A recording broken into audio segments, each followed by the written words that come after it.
She thought she had found love with a billionaire, but what she discovered behind those glass walls was darker than anyone could imagine. Cameras watching her every move, contracts she never signed, nights she prayed would end. This isn't just a love story, it's a story of survival, betrayal, and the fight to reclaim her freedom. And once you hear what Maya went through, you will never look at money, desire, or power the same way again. So before we begin, make sure you subscribe, turn on the notification bell, and like this video so you won't miss more true African stories that could save a life. And please share this video with your friends and family, because what you are about to watch could happen to anyone, anywhere. Pay attention and learn from it. And remember, not everyone who wears a good suit is a saint. Maya wasn't rich, not even close. She lived in a tiny apartment in Surulere with peeling paint and a fridge that sounded louder than her neighbor's generator. But she had dreams, big ones. She wanted to design clothes that would walk the runways in Milan and Paris. Every morning, she would sketch in her notebook while sipping cheap coffee, and every night she would scroll through Instagram, staring at the lives of influencers and billionaires, wondering what it would be to live that kind of life. Then came the night that changed everything. The fashion gala in Victoria Island was the kind of event Maya had only seen in magazines. Crystal chandelier hung like frozen fireworks. The air smelled with perfume, ambition, and whispered gossip. Every corner sparkled designer gowns, champagne floats, camera flashes. Maya wasn't supposed to be there. She was just helping backstage, pinning dresses, adjusting heels, calming nervous models. Her name wasn't on the guest list. She didn't have a gown. She wore black jeans, a fitted top, and a scarf that she stitched herself. But fate doesn't care about dress codes. She stepped out for air, just for a moment. The crowd was overwhelming, the lights too bright. She found a quiet corner near the entrance, where the music softened and the breeze from the lagoon kissed her skin. And then he walked in. Cairo Okoye. The room didn't go silent, but it shifted. Heads turned, conversations paused. Even the waiters seemed to stand straighter. He was tall, commanding, dressed in a charcoal suit that looked like it has been tailored by angels. Not high, just confident. His skin glowed under the chandelier light, and his eyes, dark, deep, and unreadable, moved slowly across the room. He didn't smile. He didn't need to. He was the kind of man who made silence feel like a statement. Maya watched from the shadows. She had heard the stories of the billionaire tech mogul. He was an investor and a visionary, rumored to have bought an island in Dubai just because he liked the view. But none of that mattered now, because somehow he saw her. Not the models, not the celebrities, not the influencers dripping in diamond. Her. Their eyes met, just for a second, but it felt like time folded in on itself. Maya looked away first, heart pounding. She wasn't used to being seen like that, like she was a question someone wanted to answer. She turned to leave, but then she heard footsteps, slow and intentional. She turned back, and he was walking towards her. "You're not part of the show," he said, voice low and smooth. "No," Maya replied, trying to sound casual. "I'm just helping backstage," she said. He turned his head, studying her. "That scarf," he said. "You made it." She nodded. "He's beautiful, bold, like you." Maya blinked. Was this real? "I'm Cairo," he said, offering his hand. "Maya," she responded. Their hands touched and they talked, not long, just enough. He asked about her designs, her inspirations, her dreams. He didn't interrupt, he didn't pretend to know more. He just listened. And when he looked at her, it wasn't like he was trying to impress her. It was like he was trying to understand her. Before he left, he handed her a card. "Call me," he said. "I want to see more of your work." She stared at it, unsure if it was a joke. But he was already walking away, not rushed, not dramatic, just certain. Maya stood there, card in her hand, heart racing. The gala continued around her, music, laughter and champagne. But she didn't hear any of it, because in that moment, something had changed. She wasn't just a girl with sketches anymore. She was a woman who'd been seen. 2 days later, Maya brought out the card from her bag, contemplating whether to call him or not. He wasn't just any ordinary man. He was a powerful, influential man, so she feared he might not remember her. But still, she decided to call. Cairo picked up with just one call. It felt like he was waiting patiently for her call, and they talked for long, as if they had known each other for a long time. He was smooth. He didn't just talk, he listened. He asked about her designs, her dreams, her childhood. Within days, he was sending her flowers, and within a week, she was flying with him to Cape Town. It felt unreal, like a movie. Private dinners, helicopter rides, a bracelet worth more than her entire apartment. And then, one night, in his penthouse, overlooking the ocean, they had sex together, over and over and over again. Maya thought it was the beginning of something magical, but she was wrong. Maya woke up in sleek sheets the next morning, sunlight pouring through floor-to-ceiling windows. For a moment, she smiled. The night before had been perfect. Cairo had whispered promises into her ear, kissed her like she was the only woman on earth. But something felt off. She reached for her phone. It wasn't on the nightstand. She checked her purse. It was empty. Her clothes were gone, replaced with a white robe hanging on the door. And then she noticed there were no windows that opened, no doors without a code. The penthouse was beautiful, but it was locked. It was just past noon, sunlight pouring through the penthouse window, casting long shadows across the marble floors. Maya sat curled on the velvet chairs, wearing the sleek robe Cairo had left for her. She hadn't heard from him since the night before. No text, no call, just silence. She assumed he was busy. He always was, but something felt off. And then came the knock. 3 sharp taps, not rushed, not polite. Maya stood, heart fluttering. She expected a housekeeper, maybe a room service. But when she opened the door, she froze. A woman stood there, tall, immaculate. Her face was cold. "Maya," she said, "I'm Zara, Mr. Okoye's assistant." No smile, no warmth, no greeting, just business. Zara stepped inside without waiting for permission. She moved like she had done this before, like she owned the space more than Maya did. She placed a leather folder on the table coffee. "You would want to read this carefully." Maya sat down slowly, confused. She opened the folder. Inside was a contract.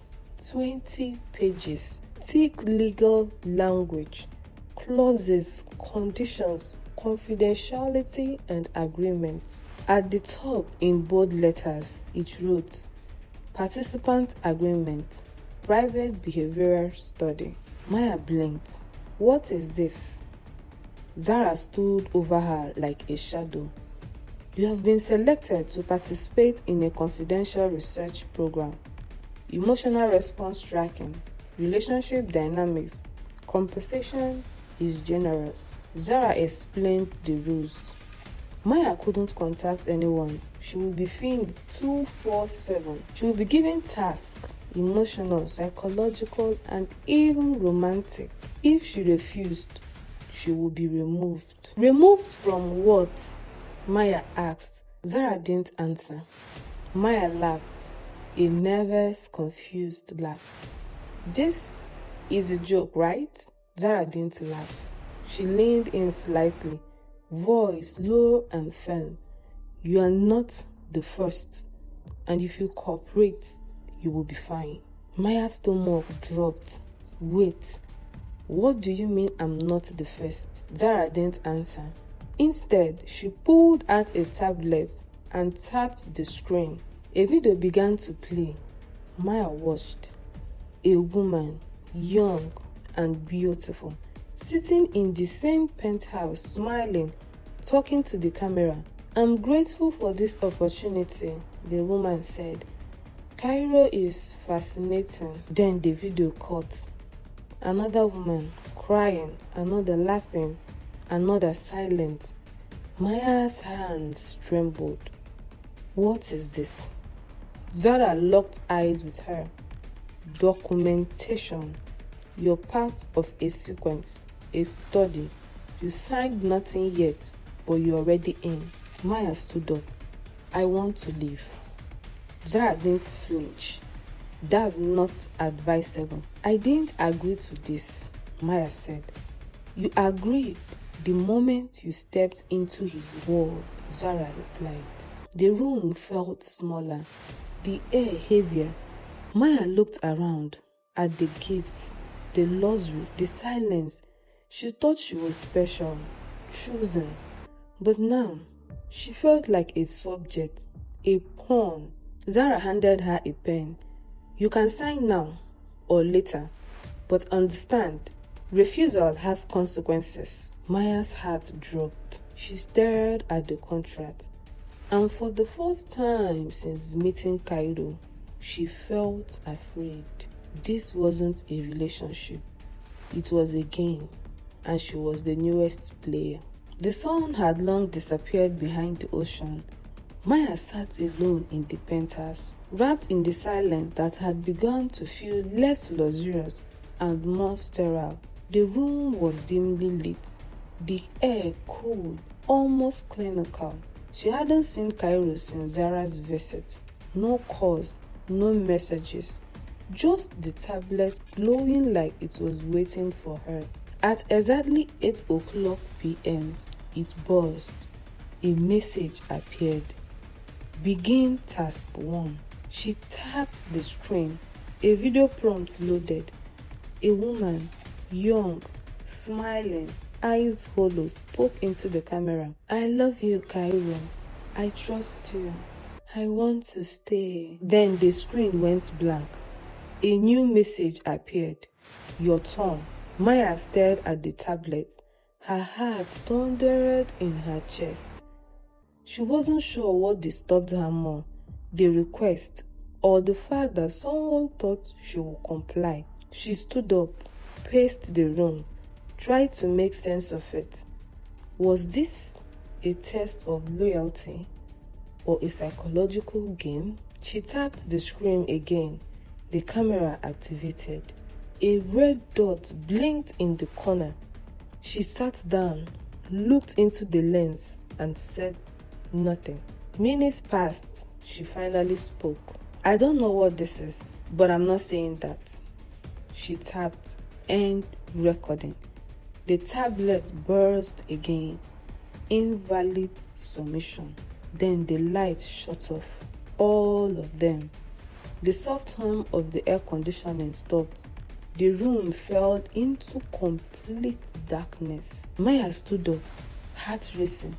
Hello, she called out. No answer. She walked toward the kitchen. Her dinner tray was gone. The fridge was locked. The tablet buzzed once more. Try again tomorrow. She sat on the edge of the bed, wrapped in silence. Her stomach growled. Her throat was dry.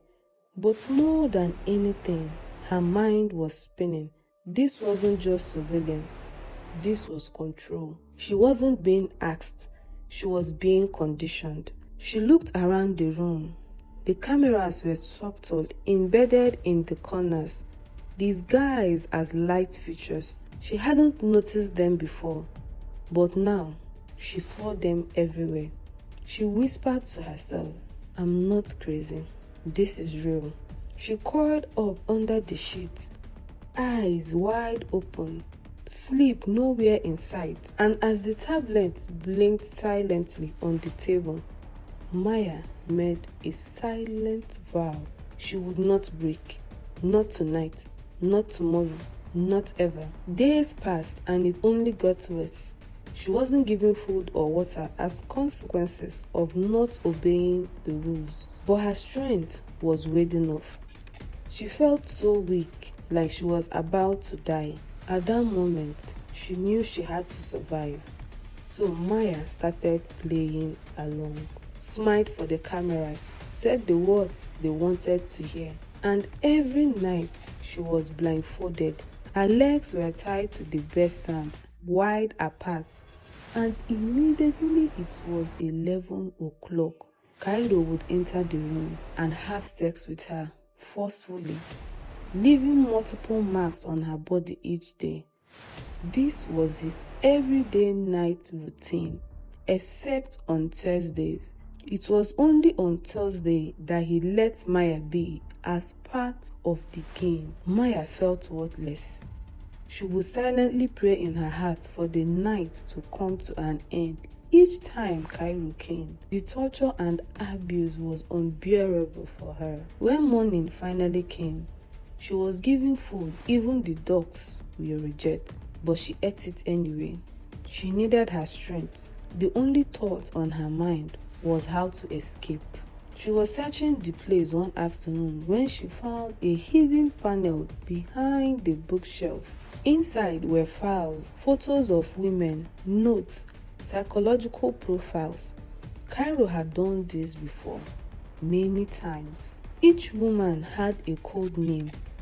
Maya's own was Echo. She wasn't a lover. She was a lab rat. Maya kept on following the rules. She made Zara believe she was broken. She endured the abuse and torture, day in, day out. But behind the scene, she was mapping the penthouse, studying the guards' routine, watching how the food was delivered. Every detail mattered. After spending 15 months there, Maya found something. A service tunnel hidden behind the wine cellar. It was a Thursday morning at 3 o'clock a.m. Maya had memorized the guard rotation. She wore only a shredded singlet and a small short, tucked the stolen tablet into her waistband, and crept through the tunnel. It was dark and narrow. She emerged in a parking garage. The garage was empty except for one car, a sleek black SUV with the keys still inside. She didn't hesitate. She drove as fast as she could. Maya didn't go home. She went to the press. She showed them the tablet, the bruises all over her body, the videos, the files, the contracts. At first, they didn't believe her. Cairo was a very respected and influential man in the society. But then, she was taken to the hospital by the police for examination, and Cairo's semen was present in her body. The report also showed several signs of repeated abuse. The evidence was undeniable. Even other women who had been molested by Cairo started coming forward, one by one. Stories that matched hers, names, dates, and footage. Cairo's empire began to crack. He tried to deny everything, called her a liar, a gold digger, said she was obsessed with him. But Maya wasn't alone anymore. She stood on the stage, surrounded by the women he tried to silence. Cameras flashing, reporters shouting. Cairo was investigated. His companies lost millions. His reputation shattered. And after the investigation, he was found guilty and sentenced to life in prison with no parole. Maya tried to leave again. She was done blaming herself and feeling like filth. She started a foundation for women who'd been manipulated, trapped, abused, and silenced. She gave them a voice, a platform, a way out. And her fashion line launched in Paris. Front row seats, applause, and cameras everywhere. But Maya didn't smile for the fame. She smiled because she survived. So yes, you won't believe what the billionaire she slept with did to her. But what's even harder to believe is how she turned the nightmare into power, into purpose, and something bigger than herself. And that, my friend, is the kind of story that sticks with you forever. Thank you so much for watching this video. Please, if you are yet to subscribe to this channel, kindly subscribe. Your support helps to keep these tales alive.